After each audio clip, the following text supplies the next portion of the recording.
নমস্কাৰ বন্ধু বান্ধৱীসকল সকলোকে স্বাগতম জনাইছোঁ। আজি আপোনালোকৰ বাবে এটা নতুন ভিডিঅ' আগবঢ়াব বিচাৰিছোঁ। যিহেতু এতিয়া ফাকুৱাৰ বতৰ, ৰঙৰ উৎসৱ, এতিয়া চৌদিশে ফাকুৱাৰ ৰঙৰ আচলতে গোটেই আকাশ চানি ধৰিছে বুলি ক'লে ভুল নহ'ব। কিন্তু এইবাৰ কৰোণা ভাইৰাছৰ কাৰণে বিশেষ ইমান আনন্দ উল্লাহ আমি দেখিবলৈ পোৱা নাই। আজি আপোনালোকক লৈ যাম এখন ঐতিহাসিক থানলৈ, আৰু মোৰ সৈতে এতিয়া যদুমণি দা আছে। যদুমণি বৰা DY365 জ্যেষ্ঠ সাংবাদিক। যদুমণি দাৰ সৈতে এতিয়া আমি নিশা যাত্ৰা কৰিম গৰখীয়া থানলৈ। ডিমৌৰ মোৰ ঘৰ ডিমৌ, গতিকে ডিমৌৰ পৰা বেছি দূৰ নহয়। যদুমণি কিমান দূৰ হ'ব ডিমৌৰ পৰা? ইয়াৰ পৰা ধৰ 15 কিলোমিটাৰ, 15 অলপ কম হ'ব, প্ৰায় 15 কিলোমিটাৰমান হ'ব পাৰে। ঠাইডোখৰ নাম হৈছে ধাইবাৰী আৰু থানখনৰ নাম হৈছে গৰখীয়া থান। আৰু সেই গৰখীয়া থানৰ এক ইতিহাস আছে, আৰু সেই ইতিহাস আপোনালোকক কিছু জনাবলৈ চেষ্টা কৰিম, কিছু তাৰ চমু আভাস আপোনালোকক দিব চেষ্টা কৰিম। এই মুহূৰ্তত আজি ফাকুৱাৰ বতৰত তাত আচলতে যি ফাকুৱাৰ যি দৌল উৎসৱ যি উদযাপন কৰা হৈছে তাৰ পৰিৱেশো আপোনালোকক দেখুৱাম। বলক এই মুহূৰ্তত ভিডিঅ'টো আৰম্ভ কৰোঁ।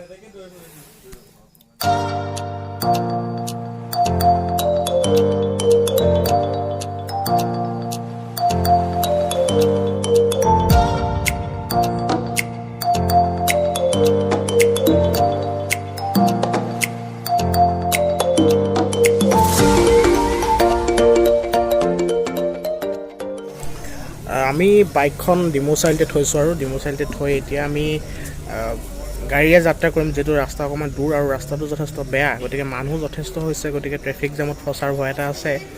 যি নহওক, আমি এতিয়া আমাৰ সতীৰ্থ এজন সাংবাদিক, আমাৰ ইফতিকাৰ ৰহমান, তেখেতৰ লগত যাম। আৰু আমাৰ লগত এতিয়া আৰু কেইজনমান সাংবাদিক লগত যাব। প্ৰাগ নিউজৰ প্ৰশান্ত দা থাকিব, আৰু আমি এখন বিদুকাৰ এখন বলেৰত যাম। সৰু গাড়ী একো নাই বাৰু, যিহেতু ৰাস্তাত ট্ৰেফিক জাম পোৱাৰ যথেষ্ট চান্স আছে, আৰু মানুহ বহুত গৈ আছে, হাজাৰ হাজাৰ মানুহ তাত সমাগম হৈছে বুলি গম পাইছোঁ। যি নহওক, বলক আমি যাওঁ, আমি চাওঁ কিমান সোনকালে তাত পাব পাৰোঁ।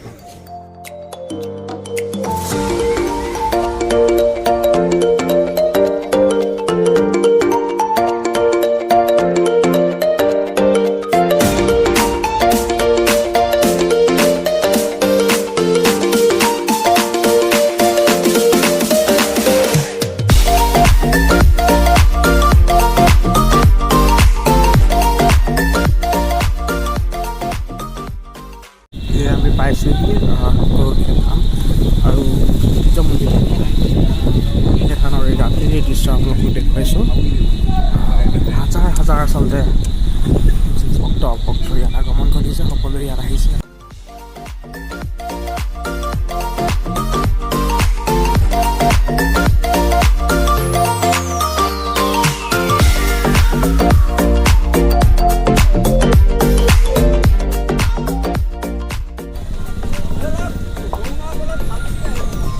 হোটেল এখন চাওক, কিমান ডাঙৰ মেলা হৈছে ইয়াত।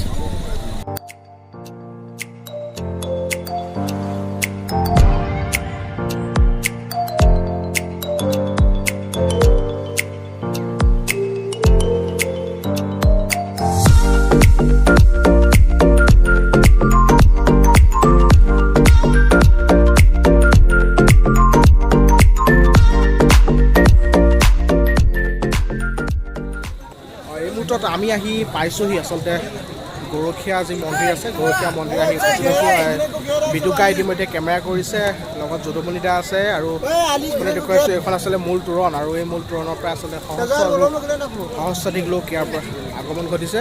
আমি আপোনালোকৰ ভিতৰৰ পৰিৱেশটো দেখুৱাম, কিন্তু এই মুহূৰ্তত আহি যিহেতু পাইছোঁহি, আৰু যথেষ্ট যান জঁট, আচলতে ট্ৰেফিক জামটো যথেষ্ট দীঘলীয়া, আৰু তাৰপিছত আহি আমি ইয়াত পাইছোঁহি। ইতিমধ্যে আমাৰ ভিডিঅ' ক্লিপছ গৈ থকা হৈছে নিউজৰ কাৰণে, আৰু বাকী মোৰ পিছফালৰ পৰিৱেশটো দেখুৱাইছোঁ আচলতে কিমান মানুহ ইয়াত আগমন হৈছে। আপোনালোকে কল্পনা কৰিব নোৱাৰে, হাজাৰ হাজাৰ মানুহ ইয়াত আগমন ঘটিছে, আৰু অসমৰ প্ৰতিটো প্ৰান্তৰ পৰা এই আচলতে ঐতিহাসিক স্থানলৈ এই ফাগুনৰ পূৰ্ণিমাৰ দিনটোত সকলো আহিবলৈ ইয়ালৈ আশাৰে বাট চাই থাকে, আৰু আজিৰ দিনটোত সকলোৱে এনেদৰে আহিছে।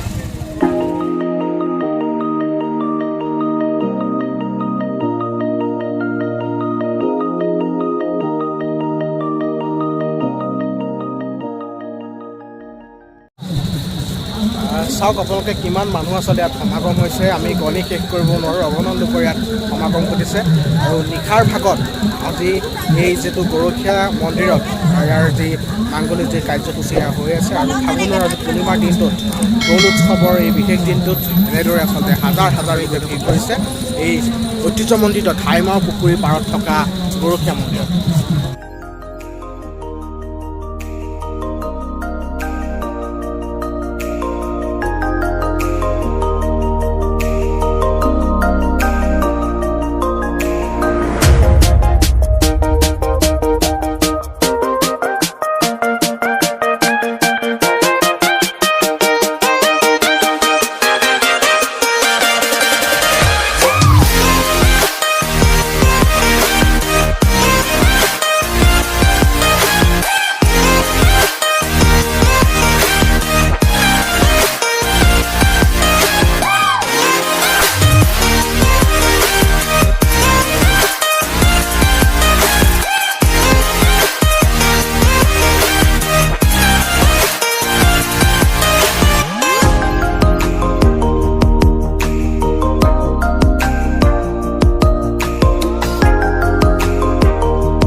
এতিয়া ইয়াত আশীৰ্বাদ লৈ আছে ভক্তগণে আমি আমাক দেখুৱাই আছোঁ আচলতে ইয়াত গৰখীয়া মন্দিৰৰ যি ভিতৰ ভাগৰ আমি দৃশ্য দেখুৱাইছোঁ চৌহদৰ ভিতৰত অগণন ভক্ত ইয়াত ভিৰ হৈছে নিশা ভাগৰ ইয়াত দৃশ্য দেখুৱাইছোঁ অগণন ভক্তৰ ইয়াত ভিৰ হৈছে আৰু সকলোৱে প্ৰভুৰ চৰণত নিজৰ মনোকামনা পূৰ্ণ অৰ্থে ইয়ালৈ আগমন আহিছে দূৰ দূৰণিৰ পৰা বহু ভক্তগণৰ ইয়াত আগমন ঘটিছে আমি দেখুৱাইছোঁ দিনে নিশাই এই দৌল উৎসৱৰ দিনকেইটাত এই গৰখীয়া মন্দিৰত হাজাৰ হাজাৰ লোকে ভিৰ কৰে বুজিলোঁ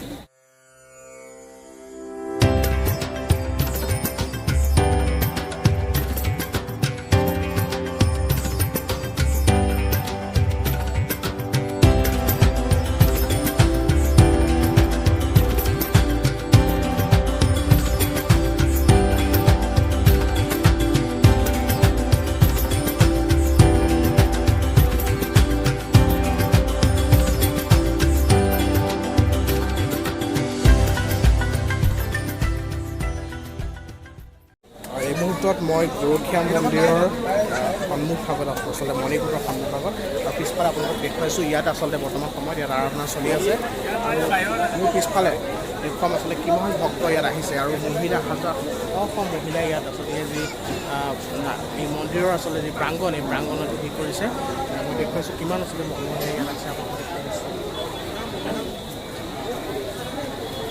আৰু ঐতিহ্যমণ্ডিত এই গৰখীয়া মন্দিৰৰ এই আচলতে যি ঠাইমাৰ পুখুৰীৰ পাৰৰ এই যি গৰখীয়া দৌল এই গৰখীয়া দৌলে দৌল উৎসৱৰ দিনকেইটাত আচলতে যথেষ্ট এক মাহাত্ম্য প্ৰকাশ পাই উঠে আৰু হাজাৰ হাজাৰ বন্তি ইয়াত জ্বলিছে আৰু সকলোৱে নিজৰ মনোকামনা পূৰ্ণ অৰ্থে ইয়ালৈ আগমন ঘটিছে সকলোৱে ইয়ালৈ আহিছে আৰু নিশাৰ ভাগত আজিৰ দিনটোত এই ফাকুৱাৰ এই দৌল উৎসৱৰ এই বিশেষ দিনটোত ইয়াত অগণন লোকে ভিৰ কৰিছে সকলোৱে মহাপ্ৰভুৰ ওচৰত এগছি বন্তি জ্বলাই নিজৰ মনোকামনা পূৰ্ণ অৰ্থে ইয়ালৈ আহিছে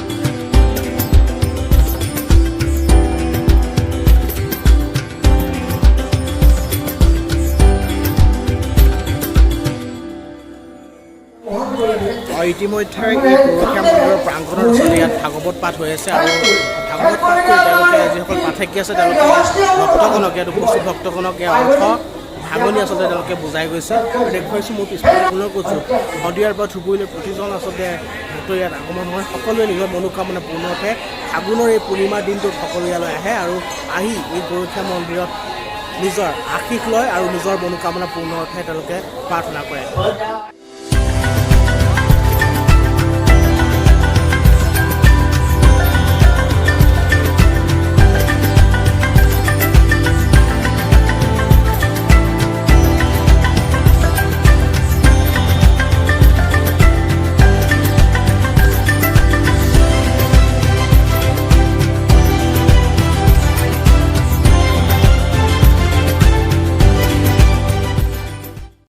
যদুমণি দা আছে মোৰ লগত। যদুমণি দাৰ পৰা অকণমান জানিব বিচাৰিম এই গৰখীয়া মন্দিৰৰ ইতিহাসৰ বিষয়ে।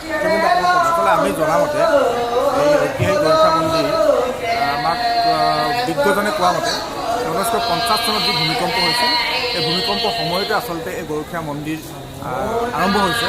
যিহেতুকে কেইজনমান গৰখীয়া এই ভূমিকম্পৰ পিছত এক সাফলো আছিলে, সেই সাফলতে তেওঁলোকে যি ওখৰ এক অংশ আছিল এই ককিলামাৰী অঞ্চলত, আৰু তাতে তেওঁলোকে গৰু চৰাই থাকোঁতে তেওঁলোকে মাটিৰে তেওঁলোকে শ্ৰী শ্ৰী কৃষ্ণৰ মূৰ্তি সাজি তেওঁলোকে পূজা কৰিছিল। আৰু তাতে এগৰাকী বৃদ্ধা বাস কৰিছিলে আৰু বৃদ্ধাগৰাকীয়ে তেওঁলোকক উপলুঙা কৰিছিলে। কিন্তু পৰৱৰ্তী সময়ত বৃদ্ধাগৰাকীয়ে সপোনত দেখিলে যে আচলতে কৃষ্ণই তাত স্থান লৈছে। আৰু এই কথাটো যেতিয়া গৰখীয়া মাতি আনি আচলতে যেতিয়া গাঁৱত বিয়পাই দিলে, লাহেকৈ তেনেধৰণে গৰখীয়া মন্দিৰ হিচাপে পৰিগণিত আৰু শ্ৰী কৃষ্ণৰ অৱস্থিতি সম্পৰ্কে সকলোৱে অনুভৱ কৰিলে। আৰু তেতিয়াৰ পৰা এতিয়ালৈকে 1950 চনৰ পৰা এতিয়ালৈকে আচলতে প্ৰতি বছৰে ভক্তৰ সংখ্যা বাঢ়িবলৈ ধৰিছে। আৰু আমি আজি দেখিছোঁ যে ইয়াত লক্ষাধিক ভক্ত উপস্থিত হৈছে।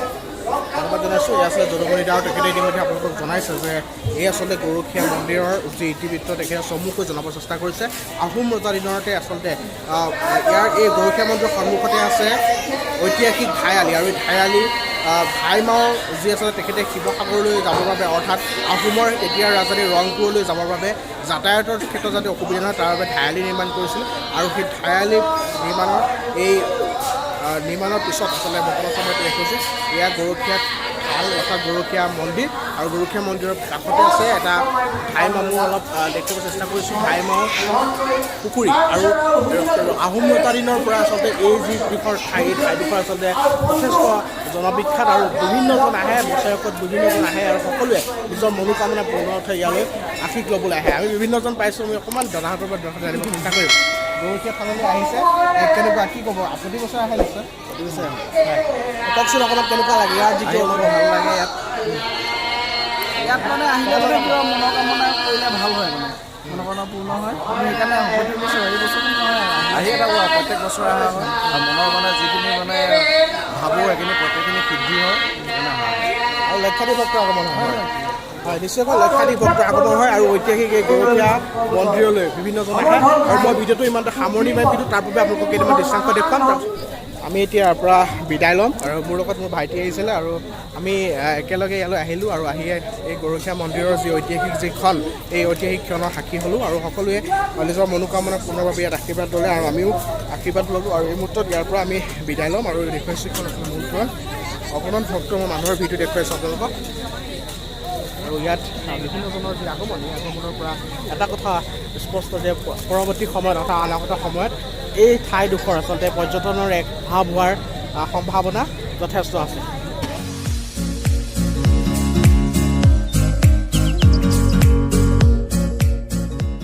बाजार कैसा चल रहा है? बाबा का बाजार अच्छा चल रहा है, ठीक है।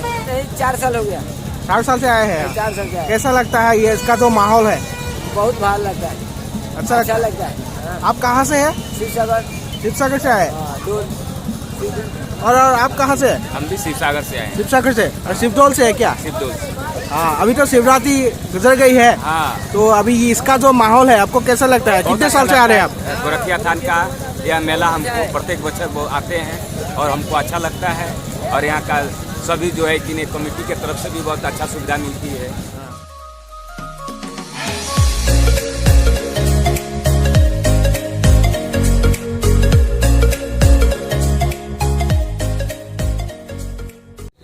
ভিডিঅ'টো চাই কেনেকুৱা পালে আপোনালোকে জনাবলৈ নাপাহৰিব। এই মুহূৰ্তত মই ঐতিহাসিক এই গৰখীয়া থানৰ বাকৰিৰ পৰা বিদায় লৈছোঁ। আপোনালোকলৈ চমুকৈ ইয়াৰ কিছু আভাস দিব চেষ্টা কৰিলোঁ কেনেধৰণৰ পৰিৱেশ হয়। আৰু এতিয়া নিশা প্ৰায় 12 বাজু হৈছে আৰু এতিয়াও আচলতে যথেষ্ট লোকৰ ইয়াত সমাগম ঘটিছে আৰু দুদিনীয়া যি বৰ্ণাঢ্য কাৰ্যসূচীৰ প্ৰতি বছৰে ইয়াত অনুষ্ঠিত হয় দৌল উৎসৱ আৰু এই দৌল উৎসৱলৈ প্ৰতিটো প্ৰান্তৰ পৰা প্ৰতিটো স্তৰৰ ইয়াত লোক আহে আৰু সকলোৱে ইয়াত নিজৰ মনোকামনা পূৰ্ণাৰ্থে আশীষ বিচাৰে মোৰ পিছফালৰ ভিডিঅ'টো আপোনালোকক দেখুৱাই আছোঁ কিমান আচলতে অগণন লোকে ইয়াত ভিৰ কৰিছে আৰু উৰে নিশা তেওঁলোকে ইয়াত থাকিব সকলোৱে ইয়াত ঈশ্বৰৰ ওচৰত প্ৰাৰ্থনা জনাব আৰু প্ৰশান্ত দা আছিলে প্ৰশান্ত দাক দেখুৱাই নাই শেষত দেখুৱাই দিছোঁ কৰোণা ভাইৰাছৰ বাবে তেখেতে পিন্ধি আহিছে মাস্ক কি ক'ব প্ৰশান্ত কেনেকুৱা লাগিছে ইয়াত যথেষ্ট লোক আহিছে যথেষ্ট লোকে সমাগম হৈছে আজি পূৰ্ণিমা আজি ফাগুনৰ পূৰ্ণিমা দিনটোত আজি যথেষ্ট ইয়াত সমাগম হয় এই গৰখীয়া থান এই গৰখীয়া থানত যথেষ্ট সমাগম হয় আৰু অত্যন্ত আৰু ভাল লাগে মানুহ নিশ্চিতভাৱে সকলোৱে ইয়াত আহে আৰু এক প্ৰাপ্তিৰ যি সুখ সেই সুখ আচলতে তেওঁলোকে ইয়াত ল'ব বিচাৰে আৰু ল'ব পাৰে আৰু এইখন আচলতে মূল তোৰণ আৰু ইয়াৰ পৰাই মই এই ভিডিঅ'টো ইয়াতে সামৰি মাৰিছোঁ আপোনালোকে যিসকলে মোৰ চেনেলটো এতিয়ালৈকে ছাবস্ক্ৰাইব কৰে তেওঁলোকে ছাবস্ক্ৰাইব কৰিব আৰু ভিডিঅ'টো কেনে পালে জনাবলৈ নাপাহৰিব ধন্যবাদ